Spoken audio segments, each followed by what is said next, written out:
1 Coríntios capítulo é o 12. Vamos ler a partir do versículo de número 4. Glórias a Deus, é muito bom estarmos na casa do Senhor. Louvado seja Deus pela sua presença aqui nesta noite e também saudar aqueles que nos acompanham pela internet. Que Deus abençoe a vida daqueles que estão aqui presencialmente e também aqueles que nos acompanham virtualmente. 1 Coríntios capítulo 12, a partir do versículo 5, que é o texto que temos lido durante essa série de estudo e queremos reiterar. Verso 5, verso 4. Ora, há diversidade de dons, mas o Espírito é o mesmo. E há diversidade de ministérios, mas o Senhor é o mesmo. E há diversidade de operações, mas é o mesmo Deus que opera tudo em todos.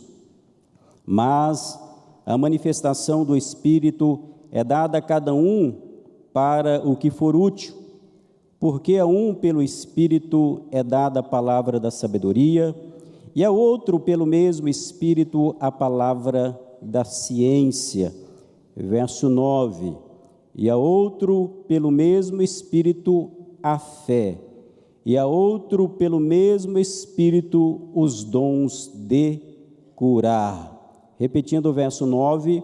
E a outro pelo mesmo Espírito a fé, e a outro pelo mesmo Espírito os dons de curar. Quem pode dizer amém? Meus irmãos e minhas irmãs, queremos dar seguimento a esta série de estudos que estamos tendo aqui no Templo Sede. Este é o terceiro ensino que nós estamos nessa série, onde estamos falando sobre a igreja e os dons espirituais. Deus já tem falado conosco através desse tema tão importante. Tivemos a introdução com o evangelista Rony Hubert, e na terça-feira passada o evangelista Eduardo Leite também nos trouxe uma palavra do céu falando sobre esse assunto. Só para entendermos, nós falamos aqui já sobre o que são os dons espirituais, o seu propósito e a sua importância na vida da igreja. No segundo estudo, deu-se início especialmente à análise propriamente desses dons espirituais, o que eles são. E de maneira muito mais específica, na terça-feira passada, o evangelista irmão Eduardo falou sobre os dons de revelação. Geralmente, nós pegamos esses dons que lemos aqui no capítulo 12 de 1 Coríntios e, pelo menos didaticamente, nós fazemos uma divisão desses 9 dons. E essa divisão geralmente é assim: dons de revelação, dons de poder e dons de elocução. Na terça-feira passada foi falado sobre os dons de revelação. E mais claramente, a partir de hoje, nós queremos falar sobre os chamados dons de poder, também chamado de dons carismáticos. Quais são esses dons? São os dons que estão especificados aqui no verso 8 que nós acabamos de ler, quando dizemos: porque a um pelo Espírito é dada a palavra da sabedoria, e a outro pelo mesmo Espírito a palavra da ciência. Aí no verso 9, e a outro pelo mesmo Espírito a fé, e a outro pelo mesmo Espírito os dons de curar. E também abrange o verso 10 que diz: e a outro a operação de maravilhas. Esses dons de poder envolvem esses 3 dons: dom da fé, dom de curas e operação de maravilhas. Dom da fé, dom de curas e operação de maravilhas. Esses são os chamados dons de poder. É claro que nós teremos a oportunidade de, nas terças-feiras seguintes, estudar cada um deles mais profundamente, onde teremos a oportunidade de falar sobre os dons de curas e também de operação de maravilhas, porque queremos aprofundar o tempo para podermos percorrer as Escrituras Sagradas e entender e também fazer a aplicação desses dons para que o estudo seja útil. E hoje nós queremos falar sobre o dom da fé. O que é o dom da fé como sendo um dom espiritual? Antes de nós falarmos sobre o dom da fé, nós podemos certamente dizer que os dons de poder são aqueles dons que mais caracterizam, mais distinguem a igreja pentecostal. É claro que também os dons de elocução, como as profecias, a interpretação e as línguas estranhas também. Mas certamente os dons de poder, eles estão na identidade da igreja pentecostal, porque nós pregamos, nós vivemos e nós aguardamos o cumprimento dessa palavra na vida da igreja, através de operações de maravilhas, de curas, de milagres, ou seja, do grande poder de Deus se manifestado na vida da igreja. Quando nós olhamos para a história da igreja, e mais especialmente para a igreja pentecostal, nós vamos ver esses dons sendo manifestados. E é interessante como é necessário ensinar, falar sobre os dons. É por isso que as igrejas pentecostais testemunham, testificam da operação dessas maravilhas, porque o ensino de alguma coisa está diretamente vinculado com a prática disso na vida da igreja. Por que a igreja pentecostal, as igrejas pentecostais, os crentes que acreditam na atualidade desses dons, veem, testemunham, experimentam esses dons? Exatamente porque nós acreditamos no poder de Deus para a operação hoje. Para falarmos sobre o dom da fé, e o que é o dom da fé, o mais abrangente, o que são esses dons de poder? Os dons de poder, eles referem-se às operações extraordinárias de Deus. Aquilo que nós não conseguimos explicar, Deus capacita alguém para, por intermédio dessa pessoa, nós vislumbrarmos, nós testificarmos o poder de Deus. Já foi falado aqui que esses dons, eles se manifestam na vida da pessoa, no seu físico, no seu intelecto, na sua vida, na dinâmica de vida. Ou seja, são dons espirituais, mas ao mesmo tempo eles se expressam na prática, seja falando, seja orando, seja pensando, enfim, esses dons se exteriorizam na vida de alguém de maneira prática. Para falarmos sobre os dons de poder, nós precisamos falar sobre aquilo que mais exemplifica e é o modelo de poder para a igreja cristã. É claro que nós olhamos para o texto que lemos aqui no capítulo 12 de 1 Coríntios, quando o apóstolo Paulo está esclarecendo que esses dons estão disponíveis à igreja, os tipos desses dons, e Paulo vai falar sobre isso.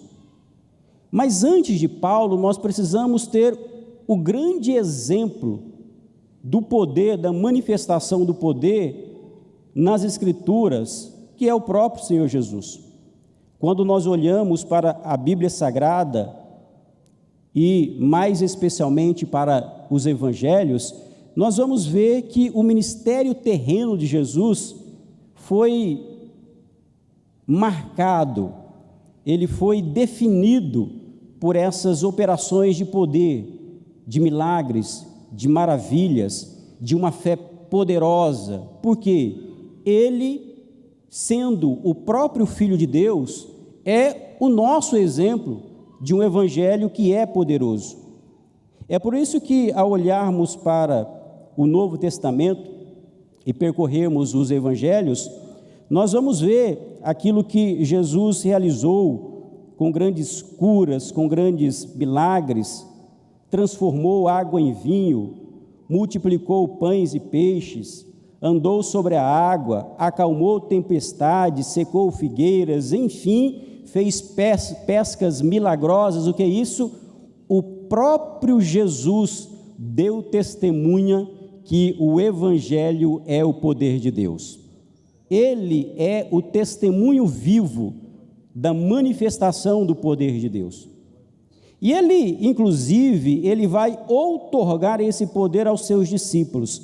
Vamos lá em Mateus capítulo 10, verso 7 e 8, nós vamos percorrer as Escrituras nesse culto de ensino, por gentileza, sempre com o microfone preparado para podermos ler. Mateus capítulo 10, versos 7 e 8. E indo, pregai dizendo: é chegado o reino dos céus. Curai os enfermos, limpai os leprosos, ressuscitai os mortos, expulsai os demônios. De graça recebestes, de graça dai. Muito obrigado, irmão Zé Marcos. E indo, pregai dizendo: é chegado o reino dos céus. Curai os enfermos, limpai os leprosos, ressuscitai os mortos, expulsai os demônios. De graça recebestes, de graça dai. Ele está falando do poder do Evangelho. Se o reino de Deus é verdadeiro, os milagres são possíveis. Se o reino de Deus está entre nós, palavra de Jesus, então significa dizer que os enfermos eles podem ser curados, os cegos eles podem ver, os mancos podem andar, porque este é o poder de Deus. Então, o próprio Jesus é o grande exemplo do poder de Deus para a operação neste mundo. Ele vai demonstrar isso através da sua vida. E ele não somente demonstra isso, mas ele também outorga esta autoridade aos seus discípulos. Vamos lá em Marcos capítulo 16, versos 17 e 18. Já está conosco o nosso pastor Silas, seu pastor. Vamos lá em Marcos capítulo 16, versos 17 e estes sinais seguirão aos que crerem. Em meu nome expulsarão demônios, falarão novas línguas, pegarão nas serpentes, e se beberem alguma coisa mortífera, não lhes fará dano algum. Imporão as mãos sobre os enfermos e os curarão. Muito obrigado. E estes sinais seguirão aos que crerem. Em meu nome expulsarão os demônios, falarão novas línguas, pegarão nas serpentes, e se beberem alguma coisa mortífera, não lhes fará dano algum. E porão as mãos sobre os enfermos e os curarão. Isso daqui não é uma utopia, não é um sonho. Jesus está falando: olha, os meus discípulos podem fazer estas coisas. Isso pode ser uma realidade na vida da minha igreja. Eu acho isso daqui significativo, por quê? Porque nós estamos percebendo que o Evangelho não é somente a pregação, não é somente uma expressão em que nós falamos sobre o reino de Deus em palavras, é muito mais do que isso, é o próprio Deus intervindo nesse mundo, fazendo maravilhas. Jesus deu exemplo, Jesus outorgou o seu poder para a sua igreja, e em terceiro lugar, os seus discípulos vão colocar isso em prática. Nós podemos ver isso no Novo Testamento, em Atos dos Apóstolos, mas eu gosto sempre de lembrar as palavras do próprio apóstolo Paulo, quando ele reitera esta realidade. Vamos lá em 1 Coríntios, capítulo 2, versos 4 e 5. 1 Coríntios, capítulo 2, versos 4 e 5. A minha palavra e a minha pregação não consistiram em palavras persuasivas de sabedoria humana, mas em demonstração do Espírito e de poder, para que a vossa fé não se apoiasse em sabedoria dos homens, mas no poder de Deus. Muito obrigado. A minha palavra e a minha pregação não consistiram em palavras persuasivas de sabedoria humana. E olha que o apóstolo Paulo era um homem dotado de um conhecimento elevado sobre a filosofia, e ele poderia se valer do seu conhecimento. É claro que ele vai, muitas vezes, se valer desse conhecimento adequadamente, mas o que ele está dizendo aqui é que a pregação do Evangelho não se apoiou em palavras persuasivas do conhecimento humano. E daí ele prossegue, mas em demonstração do Espírito e de poder, para que a vossa fé não se apoiasse em sabedoria dos homens, mas no poder de Deus. Em determinado momento, quando ele, nessa mesma primeira carta, ele está escrevendo, ele está dizendo e referindo-se a Jesus, ele diz assim: olha, os judeus buscam sinal, e os gregos buscam sabedoria, mas nós pregamos a Cristo, poder de Deus e sabedoria de Deus. Jesus é tanto a sabedoria de Deus, mas Ele é também o poder de Deus. Ele é a sabedoria, a explicação para todas as coisas. Quando o apóstolo João escreve o seu evangelho, ele declara isso: no princípio era o Verbo, e o Verbo estava com Deus, e o Verbo era Deus. E o que é o verbo? Geralmente nós pegamos essa palavra verbo e traduzimos como sendo a palavra. Mas para os gregos, essa palavra logos, no seu original grego, tinha um sentido muito mais abrangente do que palavra. Para os gregos, o logo é a explicação que dá sentido a todas as coisas. É aquilo que unifica toda a verdade, todo o conhecimento. Eu gosto desta afirmação do apóstolo Paulo, quando ele diz que Jesus é tanto a sabedoria quanto o poder de Deus, porque nós podemos entender que o Evangelho atende a nossa mente, mas, sobretudo, atende o nosso coração. O Evangelho nós podemos pregar para que as pessoas entendam o que seja a salvação e esse Deus maravilhoso, mas esta pregação, ela não se resume às palavras.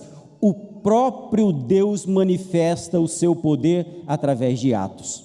É isso que o apóstolo Paulo está dizendo. E foi embasado nessa realidade, nesta verdade, que a igreja primitiva viveu e pregou o Evangelho.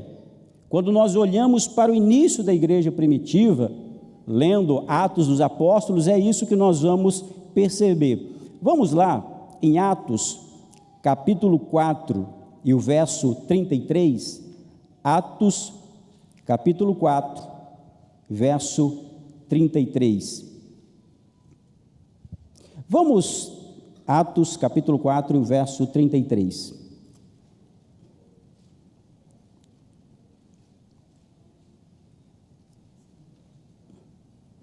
Quem pode ler? E os apóstolos davam com grande poder testemunho da ressurreição do Senhor Jesus, e em todos eles havia abundantemente graça. Obrigado, pastor Tarcísio.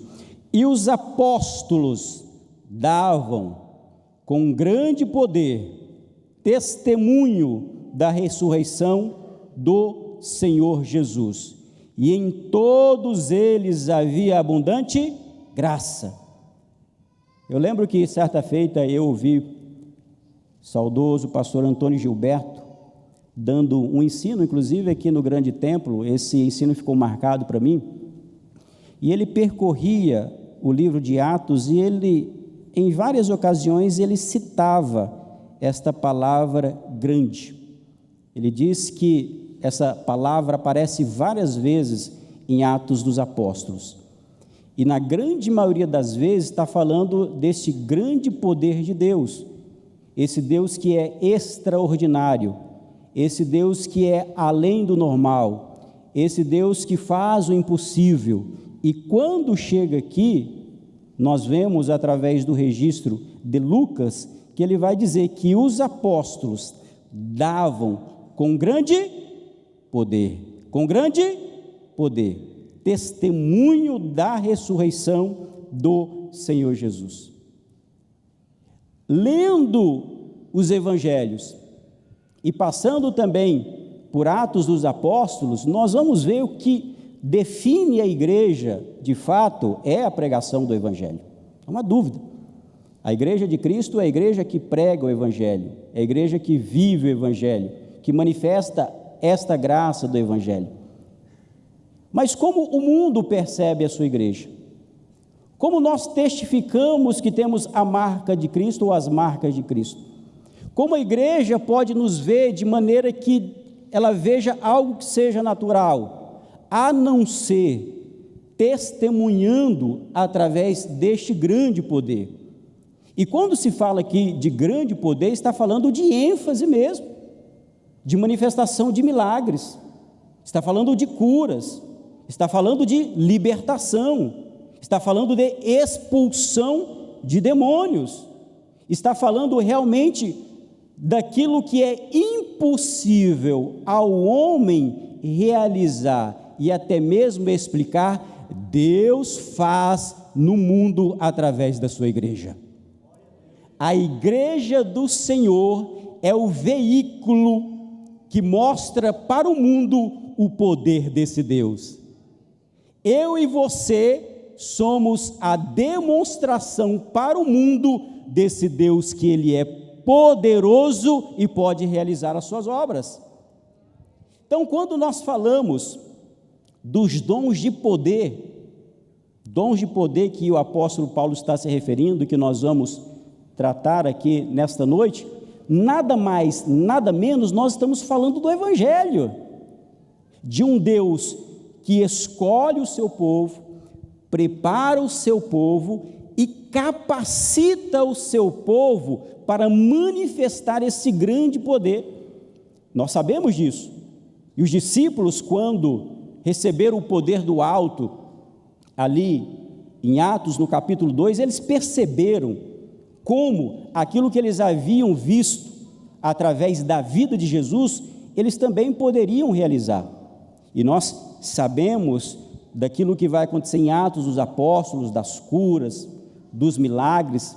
Tanto é assim que nós lemos ali no capítulo 5 de Atos dos Apóstolos, quando Pedro e João chegam naquela localidade, eles encontram ali um homem que basicamente jaz àquela porta, está mendigando, está pedindo ajuda para as pessoas que passavam por ali, e eles se encontram com dois homens cheios de Deus, com a autoridade do alto, e quando eles pedem alguma coisa para aqueles homens, eles dizem: olha, eu não tenho esmola, mas aquilo que eu tenho, isso eu te dou, levanta e anda em nome de Jesus. Este é o poder do Evangelho, capaz de curar, capaz de libertar. Quando a Bíblia fala aqui, portanto, de dons de poder, está nada mais, nada menos falando sobre a capacitação de certos homens, de certas mulheres na igreja do Senhor, para serem usados por Deus para que isso aconteça. E o primeiro dom que nós vamos ver aqui, desses dons de poder, é o dom da fé. Mas o que é o dom da fé? Todos nós não temos fé. Por que a Bíblia vai categorizar ou vai classificar aqui, dentre os dons, o apóstolo Paulo falando que o Espírito capacitou algumas pessoas com o dom da fé. O que significa o dom da fé? Primeiro, vamos lá, nós sabemos o que é fé, mas precisamos ler. Vamos lá, em Hebreus capítulo 11. Hebreus capítulo 11. Nós vamos primeiramente lembrar o conceito de fé e depois vamos falar o que não é o dom da fé, para aí sim dizermos o que é o dom da fé enquanto dom espiritual. Vamos lá? Hebreus capítulo 11, verso 1. Ora, a fé é o firme fundamento das coisas que se esperam e a prova das coisas que se não veem. Obrigado, irmão Zé Marcos. Primeira coisa que nós vemos aqui é uma definição bíblica da fé. Poucas vezes o texto sagrado vai definir uma palavra, pouquíssimas vezes. Geralmente uma palavra é utilizada, é aplicada, ela é expressa, mas não necessariamente ela é conceituada. Até porque a Bíblia não se propõe a ser um dicionário, é a palavra de Deus manifestada ao homem. Mas a fé é tão importante na dinâmica da vida cristã que ela é conceituada na palavra do Senhor. E aqui o escritor aos Hebreus vai trazer esse conceito, que é o conceito essencial, é o conceito primordial do que seja a fé. E ele diz assim: olha, ora, a fé, em primeiro lugar, é o firme fundamento das coisas que se esperam. Em primeiro lugar, a fé é o firme fundamento das coisas que se esperam. Em primeiro lugar, a fé tem a ver com o tempo. É o firme fundamento das coisas que se esperam. Tempo. Não aconteceu, eu espero, mas eu tenho fé. Eu não consigo ver o que vai acontecer amanhã e nem no mês seguinte, mas o que eu tenho aqui? A fé é o firme fundamento das coisas que eu estou esperando. Então, em primeiro lugar, a fé é uma explicação de como Deus prepara o nosso coração em relação ao tempo. Não aconteceu, mas o nosso coração está guardado, dizendo: olha, você tem um firme fundamento. É interessante aqui que nós podemos aqui perceber que essa palavra fé, ela está completamente vinculada com a esperança. A fé é o alimento da esperança. A fé é aquilo que dá sustentação à esperança. É mais ou menos a seguinte diferença: a fé é uma certeza daquilo que vai acontecer, é o firme fundamento. A esperança é tudo aquilo que decorre dessa certeza e dessa convicção. Fé é a certeza daquilo que vai acontecer, e a esperança é a decorrência no nosso coração por causa dessa fé. Eu sei o que vai acontecer, isso gera em mim uma esperança, me trazendo o quê? Paz, tranquilidade, serenidade de que Deus está no controle de todas as coisas. A fé é olhar para frente, eu não consigo ver, e eu digo, eu não vejo, mas tenho convicção. E esperança é o quê? É que na medida que eu caminho, eu vou glorificando a Deus. Eu não vejo, mas Deus está comigo. Eu não posso vislumbrar, mas eu sei que Deus já providenciou aquilo que é necessário. A fé olha para frente e a esperança caminha comigo. É isso. É por isso que nós vamos perceber, e aliás eu olho, que a fé está completamente vinculada à esperança e a outra virtude teologal, que é o amor. Quais são as virtudes teologais? Fé, esperança e amor. Aliás, só para eu ficar aqui nessa explicação, olha uma passagem interessante que está lá em João capítulo 20. Eu gosto quando eu falo sobre essas três coisas aqui, sobre fé, esperança e amor. Eu gosto dessa passagem das Escrituras, porque de maneira ilustrativa eu vejo isso aqui acontecer. Evangelho de João, capítulo 20. Evangelho de João, capítulo 20. Olha só que coisa interessante isso daqui. É uma passagem que fala sobre a ressurreição de Jesus. E diz assim: e no primeiro dia da semana, Maria Madalena foi ao sepulcro, de madrugada, sendo ainda escuro, e viu a pedra tirada do sepulcro. Correu, pois, e foi a Simão Pedro, e ao outro discípulo a quem Jesus amava. Quem era esse? João. Disse-lhes: levaram o Senhor do sepulcro, e não sabemos onde o puseram. Então Pedro saiu com o outro discípulo, João, e foram ao sepulcro. Verso 4. E os dois corriam juntos, mas o outro discípulo correu mais apressadamente do que Pedro e chegou primeiro ao sepulcro. Olha essa passagem aqui, preste atenção nesse texto. Fé, esperança e amor. Quando eu olho para esse texto aqui de maneira ilustrativa, mas respeitando o texto sagrado, eu olho primeiro para Maria. Maria vai para o sepulcro. Maria chega no sepulcro, que hora? Está escuro. E viu a pedra tirada do sepulcro. Na vida cristã, a fé sempre vai em primeiro lugar. A fé é aquilo que vai na frente e espia. É aquilo que tenta ver. E eu acho interessante aqui, que hora que era? Que hora que era? É de madrugada. De madrugada é o quê? É escuro. Sabe por quê? Porque a fé vê no escuro. Nós não conseguimos ver, mas a fé é a virtude de Deus no nosso coração que nós conseguimos ver no escuro. Sabe o que acontece na tua vida? Você não vê pelos olhos humanos, mas a fé que brota no seu coração vê no escuro.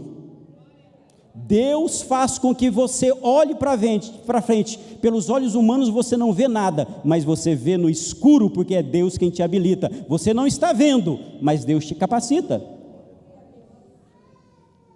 Maria chega, não viu nada, mas ela viu o quê? A Bíblia diz lá: e viu a pedra tirada do sepulcro, no escuro. É isso que a fé faz. Há uma escuridão no mundo, nós somente tateamos, e a fé mostra com perfeição da parte de Deus aquilo que nós não conseguimos vislumbrar. Mas sabe o que eu acho interessante? Aí a fé vai o quê? Ela vai lá e fala para quem? Ela vai lá e fala para Pedro, e fala para João. É interessante que nas Escrituras Sagradas, João representa quem? O amor, é o discípulo, o apóstolo do amor. E Pedro representa quem? A esperança. O apóstolo Pedro é o apóstolo da esperança. Quando nós estudamos, principalmente a sua primeira epístola, nós vemos isso. E daí ela vai lá e avisa para quem? Pedro. E avisa para João. E sabe o que acontece? Quem sai correndo primeiro? Pedro sai numa desembalada carreira. A Bíblia diz que ele corre, porque é isso que faz. A esperança vai na frente e logo na sequência vem, na verdade vai quem? A fé vai na frente, chama a esperança e a esperança sai correndo. A esperança corre, a esperança corre, a esperança corre. Mas quem passa na frente da esperança? João passa na frente, que é o amor. Assim é a vida cristã. A fé, ela vai na frente. Nós não conseguimos ver, mas Deus vai nos guiando pelo mundo. E na frente ela traz quem? Ela traz a esperança. Em um mundo de incerteza, Deus vai cuidando do meu e do seu coração. Mas ela não vai sozinha não. A fé e a esperança, ela não caminham sozinhas, porque o amor que está depositado no seu coração vai consigo e chega em primeiro lugar quando se trata de Deus. O que é a fé? Como diz aqui então o escritor, é o firme fundamento das coisas que se esperam. Tem a ver com tempo, só que tem outra coisa, é a prova das coisas que não se podem ver. Em primeiro lugar, não é prova lógica. Não é prova lógica. Nós não precisamos de prova lógica para acreditar nas maravilhas de Deus. Em segundo lugar, não é prova científica. Nós não precisamos da ciência para comprovar que a palavra de Deus é a palavra de Deus. Nós não precisamos do método científico para comprovar a existência de Deus. Nós não precisamos que a ciência fale para nós, através da arqueologia, que aquilo que a Bíblia estabeleceu é a palavra de Deus. Sabe por quê? Porque uma fé que nós encontramos nas Escrituras, ela não depende de uma comprovação nem lógica, nem científica e nem material. A certeza que nós temos nas Escrituras, que fundamenta a fé cristã, que certeza que é essa? É a certeza espiritual. Nós não precisamos da ciência para dizer que Deus existe. Eu não preciso da ciência para comprovar que as profecias das Escrituras se cumpriram. Não, eu não preciso disso.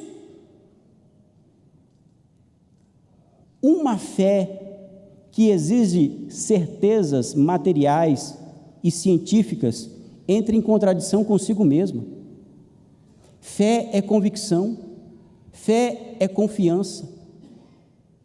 Fé, eu ter a profunda confiança de que aquilo que Deus falou vai acontecer. Ele não precisa assinar um documento, ele não precisa me dar uma prova material, sabe por quê?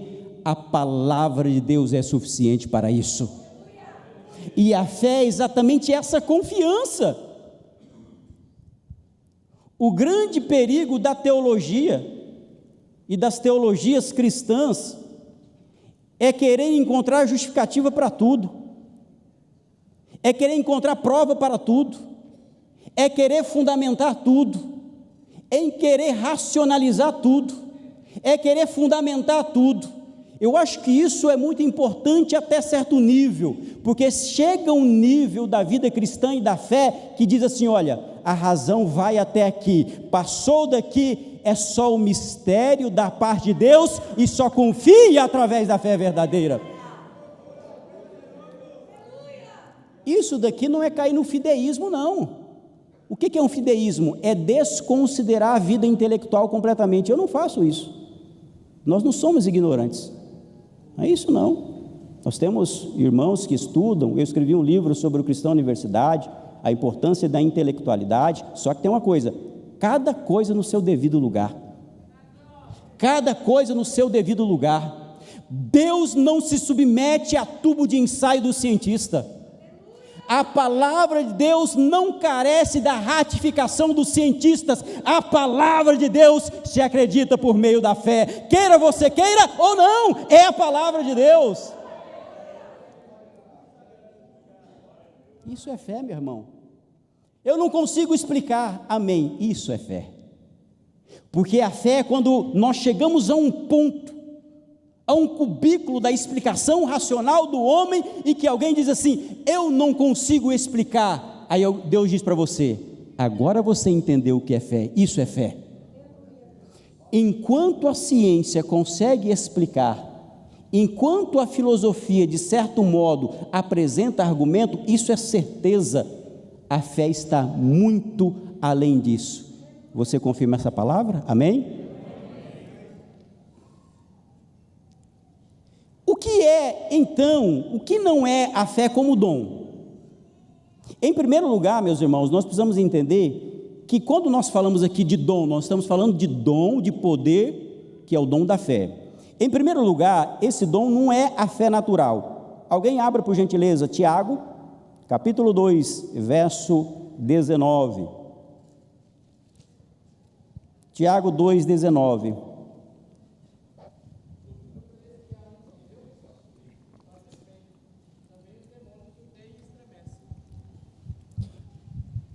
Pode utilizar isso, utiliza o microfone. Tiago, capítulo 2, e o verso 19.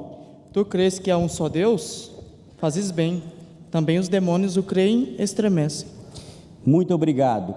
Aqui, essa passagem está falando sobre uma crença, sobre uma fé, que é chamado de uma fé natural, uma fé que é uma fé comum. Tu crês que há um só Deus? Aí Tiago diz o seguinte: você faz o bem, tudo bem, se você crê nisso, isso é bom. Mas só que ele diz, também os demônios o creem e estremecem. Aí no verso 20 ele vai dizer, mas ó homem vão, queres tu saber que a fé sem obras é morta? Quando nós falamos aqui da fé, enquanto dom, não é essa fé comum, essa fé natural, essa fé que nós podemos perceber, por exemplo, a própria manifestação de Deus na perfeição do universo, não é essa fé que nós estamos falando.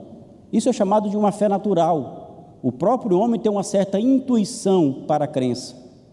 Nós somos seres espirituais e o nosso coração, ele clama por respostas que sejam espirituais. Agostinho, ele disse assim, inquieto está o meu coração, e ele não descansará enquanto não descansar em ti. Isso mostra que o ser humano é um ser em completo anelo. Então, cada ser humano tem uma pequena medida da fé. Mas quando nós falamos do dom da fé, nós não estamos falando desse tipo de fé. Em segundo lugar, quando nós tratamos do dom espiritual da fé, nós não estamos falando da fé salvadora ou a fé salvífica. Alguém leia lá Efésios capítulo 2 e o verso 8. Efésios 2:8. Efésios capítulo 2 e o verso 8. Porque pela graça sois salvos por meio da fé, e isso não vem de vós, é dom de Deus. Obrigado. Porque pela graça sois salvos por meio da fé. Como é que nós somos salvos? Pela fé. O que é essa fé salvadora? Essa fé que o homem, ao acreditar em Deus, na morte redentora de Cristo, manifesta essa convicção. Isso é uma fé salvífica, é uma fé salvadora. É a parte inicial da vida cristã. Nós começamos a vida cristã através dessa fé, que é uma fé salvadora, que nos leva à redenção, a termos uma nova vida em Cristo. Mas é esta a fé que nós estamos tratando aqui? Não é esta fé. Vale dizer, não existem tipos diferentes de fé. Nós não estamos aqui pegando a fé e dissecando, não é isso. Toda fé é uma convicção. Agora, existem níveis variados de fé, que são níveis mais profundos, mais avançados, mais potentes de fé. Então, quando Paulo está falando aqui sobre dom de fé, não está falando sobre essa fé salvífica. Ao mesmo tempo, e em terceiro lugar, essa fé como dom não é fé no sentido de crença, conjunto de dogmas que nós acreditamos na vida cristã, e que geralmente nós utilizamos essa expressão para definir a vida cristã. Qual é a sua fé? E alguém pergunta para você, e você diz, a minha fé é cristã, eu sou evangélico. Isso diz respeito a um conjunto de crenças. É importante, mas não é esse tipo de fé. Vamos lá, quem pode ler? Judas, versículo 3. Judas, versículo 3. Versículo 3 de Judas.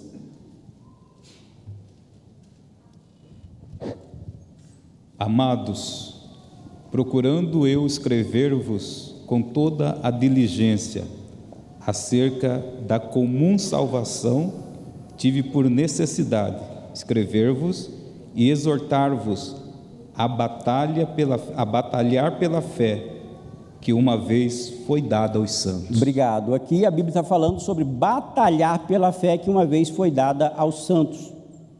Nessa passagem, a fé diz respeito a um conjunto de valores, de princípios, de crenças que nós adotamos. Isso é importante? É muito importante. Nós temos convicções. Nós acreditamos, por exemplo, na infalibilidade da Bíblia, na autoridade da Bíblia. Nós acreditamos que Jesus é o Filho de Deus. Nós acreditamos na Trindade. Nós acreditamos na volta de Jesus. Isso é um conjunto de crenças que nós temos e que estruturam, que fundamentam, é claro, a nossa vida cristã. Mas não é sobre esse tipo de fé também que a Bíblia está tratando quando fala sobre o dom da fé. Ao mesmo tempo, esse dom da fé, dom de poder, não é o fruto do Espírito a que Paulo se refere no capítulo 5 e no verso 22. Também não é o fruto do Espírito, uma manifestação do fruto do Espírito. Quando Paulo fala sobre essa dimensão da fé no fruto do Espírito, ele está se referindo à fidelidade, que faz brotar na vida do cristão em relação àquilo que Deus faz na sua vida. Então, olhando para a Bíblia, nós vamos entender que o dom da fé não significa uma fé natural, não significa a fé salvífica, não significa a fé que é o fruto do Espírito e também não significa crença. Não é isso. O que significa, então, esta fé como dom do Espírito? Nós precisamos perceber o que seja isso. Quando nós olhamos para aquilo que Paulo está se referindo, volte novamente os seus olhos para a passagem que nós lemos, lá em 1 Coríntios, capítulo 12, vamos lá, 1 Coríntios, capítulo 12, diz assim, a partir do verso 9, e a outro pelo mesmo Espírito, a fé, e a outro pelo mesmo Espírito os dons de curar. Verso 10, e a outro a operação de maravilhas. Veja que a Bíblia não explica o que seja esse dom da fé. Só que nós podemos encontrar a explicação para o dom da fé ao longo das Sagradas Escrituras. Nós poderíamos dizer que o dom da fé, como escreveu o Stanley Horton, o dom da fé é uma fé milagrosa para uma situação ou uma oportunidade espiritual. O dom da fé é uma capacitação sobrenatural de Deus na vida do crente para acreditar em coisas que são impossíveis ao homem realizar. A fé, enquanto dom, é uma fé que ela é potencializada. A fé, ela é habilitada do homem para olhar para o cenário e nem mesmo a fé comum consegue explicar, mas a pessoa que recebeu o dom da fé, ela consegue ver as coisas acontecendo. O que é isso? É um dom, é uma dádiva, é um talento. Como nós podemos ver isso? Como que eu consigo explicar esse dom da fé? Talvez a melhor maneira de nós encontrarmos na Bíblia o referencial para o dom da fé é no próprio Senhor Jesus. Porque se Jesus é o nosso grande exemplo de vida, sendo poderoso em palavras e em obras, nós vamos olhar para a vida dele também e nós vamos ver que esta fé, tal qual é concedida pelos dons espirituais, se manifestou na vida de Jesus. A primeira coisa que nós podemos ver aqui e aplicar ao dom da fé é que o dom da fé faz aquele que a possui ter uma crença inabalável no impossível. É acreditar no impossível. É acreditar que aquilo que os olhos humanos não veem, naquilo que a capacidade humana não vai, Deus é capaz de realizar. Vamos lá? Abra a tua Bíblia aí. Mateus capítulo 17 e o versículo 20. Mateus 17 e 20. Eu disse que o dom da fé, a primeira coisa que nós temos como a sua característica é crer no impossível. E Jesus lhe disse: por causa da vossa pequena fé, porque em verdade vos digo que, se tiverdes fé como um grão de mostarda, direis a este monte: passa daqui para acolá, e há de passar, e nada vos será impossível. Muito obrigado. E Jesus lhes disse, na verdade, só para entender o contexto, o verso 19 está assim: então os discípulos, aproximando-se de Jesus em particular, disseram: por que não podemos nós expulsá-los? Falando sobre a expulsão de demônios que eles não conseguiram. E Jesus disse: por causa da vossa pequena fé. Porque em verdade vos digo que se tiverdes fé como um grão de mostarda, direi a este monte: passa daqui para acolá, e há de passar, e nada vos será impossível. Alguém define o dom da fé como o dom de transportar os montes, mas me permita aqui explicar. Quando a Bíblia utiliza essa expressão transportar os montes, era uma linguagem israelita para fazer aquilo que é impossível, do ponto de vista físico, aquilo que o homem não consegue imaginar pela sua mente, Deus é capaz de fazer. Quando aqui Jesus se refere aos seus discípulos, ele fala: olha, nós não conseguimos expulsar demônio. Por que nós não expulsamos demônio? E Jesus diz: olha, por conta da vossa pequena fé. No original grego, eu gosto da expressão no original grego, que ela está se referindo assim, que é uma oligopistes, que é uma fé insuficiente. Mas olha aqui o paradoxo que Jesus apresenta.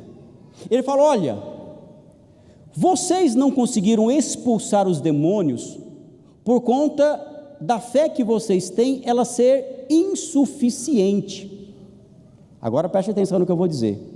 Quando Jesus fala da fé insuficiente, ele não está falando necessariamente do tamanho, ele está falando da qualidade, ele está falando da essência, porque tanto é assim que ele vai dizer, olha, na sequência: porque em verdade vos digo, que se tiverdes fé como um grão de mostarda, direis a este monte: passa daqui para acolá, e há de passar, e nada vos será impossível.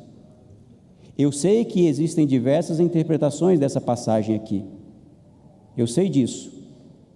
Alguém vai se referir a essa passagem como sendo o grão de mostarda, um grão pequeno, e que cresce e que se transforma em uma grande árvore.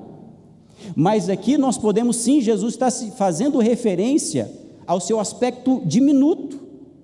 Ele está dizendo assim: olha, por mais que você tenha uma fé pequena, por mais que você olhe para o tamanho dela como sendo algo insignificante, direcionada para o Deus que é verdadeiro, os milagres podem acontecer, o impossível pode realizar. Em outras palavras, o que Deus está dizendo através de Jesus não importa o tamanho da tua fé, o que importa é o tamanho do teu Deus. Não importa quão grandiosa seja a tua fé, o que importa é acreditar em uma fé que tenha qualidade, em um Deus que pode atender a sua oração. Isso aqui é interessante. Existe um autor que ele fala, olha, aqui a questão não é tamanho da fé, é qualidade da fé.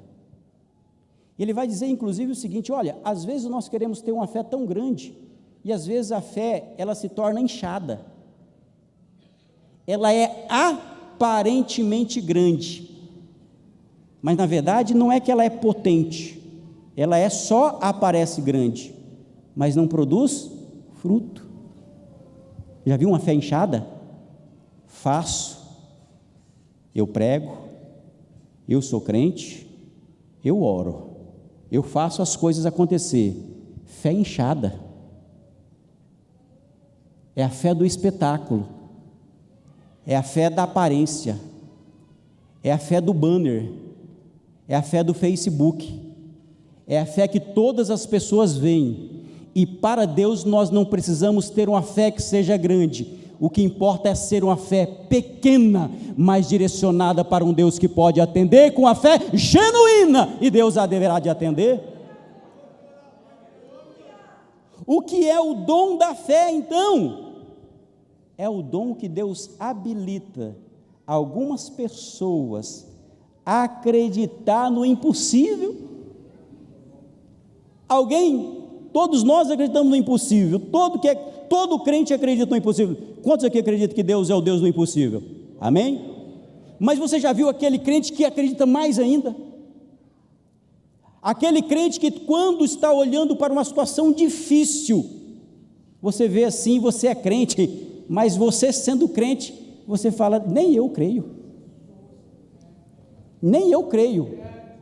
Aí vem um que é cheio de Deus, as coisas estão difíceis, você não consegue ver solução, você está preocupado, e ele chega no meio com a voz e diz assim, fique tranquilo, Deus entrará com providência. Deus entrará com providência. O que é isso? É a fé no Deus do impossível, é a fé no extraordinário. Aleluia. Em segundo lugar,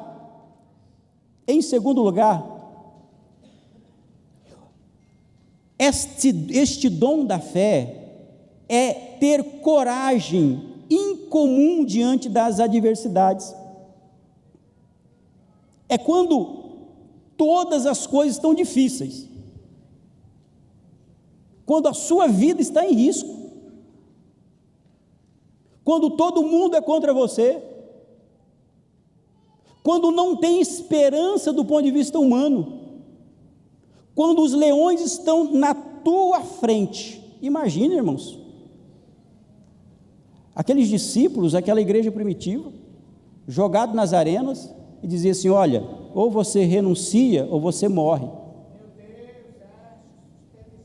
Somente uma fé poderosa em Deus pode dizer, não, eu não vou negar esse Jesus, ele salvou a minha vida.